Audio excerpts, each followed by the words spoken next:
জন্মদিনে বাংলাদেশ জাতীয়তাবাদী দলের সকল স্তরের নেতাকর্মীরা বাংলাদেশ জাতীয়তাবাদী দলের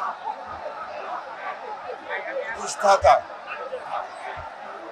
এই ক্ষণজন্মা মহাপুরুষের মাজারে আমরা এসেছিলাম শ্রদ্ধা জানাতে,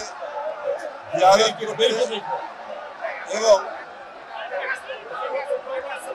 এই শপথ নতুন করে নিতে তার স্বপ্ন ছিল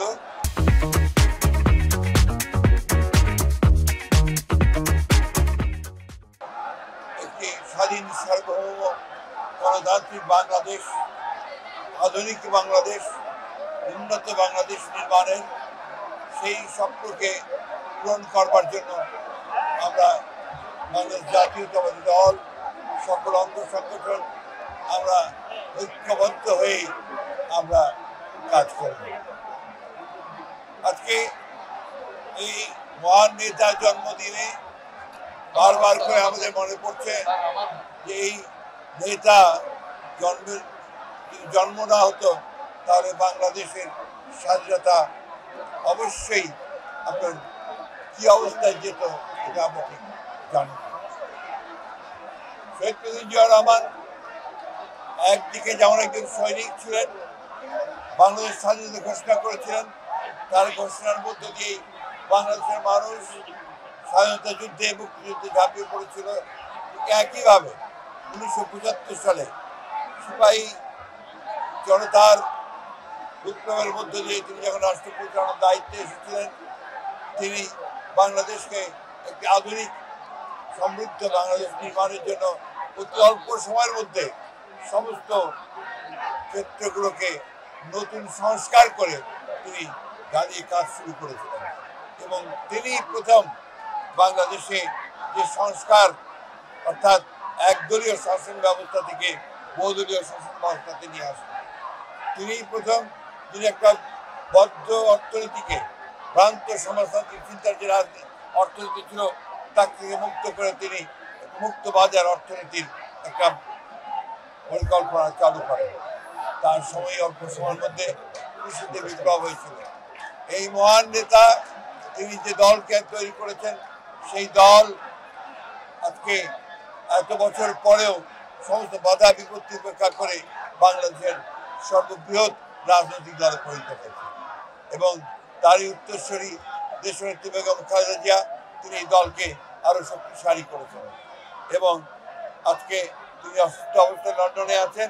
আমরা তার আরোগ্যের জন্য, আরোগ্য লাভের জন্য দোয়া করছি। এবং তারই যোগ্য উত্তরসূরি আজকে আমাদের ভারপ্রাপ্ত চেয়ারম্যান, তার সন্তান, তিনি আজকে এই হাসিনা ফ্যাসিবাদ মুক্ত বাংলাদেশের নতুন নেতৃত্ব দিচ্ছেন এবং বাংলাদেশ গণতান্ত্রিক আন্দোলনে তিনি একটা অসাধারণ ভূমিকা রেখেছেন। আমরা আজকে এই দিনে আমরা প্রার্থনা করছি যে সকল মানুষের ঐক্য আরো দৃঢ় হোক এবং অতি অল্প সময়ের মধ্যে যেন একটা নির্বাচনের মধ্য দিয়ে আমরা গণতন্ত্রে ফিরে যেতে পারি, সেই ব্যবস্থাটা কায়েম হোক। সকলকে ধন্যবাদ।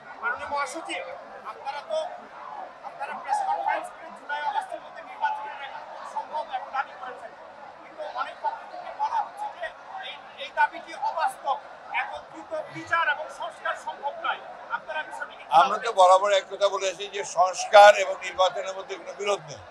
সংস্কারও চলবে, নির্বাচন হবে, এবং যে সরকার আসবে, যারা যে দল সরকারে আসবে তারা সেই সংস্কারগুলোকে এগিয়ে নিয়ে যাবে।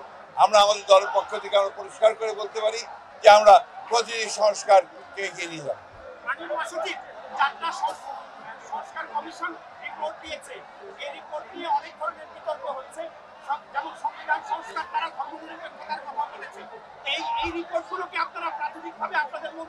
আমরা প্রাথমিকভাবে এখনই কোনো মন্তব্য করতে চাই না, এই জন্য যে পুরো রিপোর্ট আমাদের কাছে এসে পৌঁছেনি। 1 নম্বর।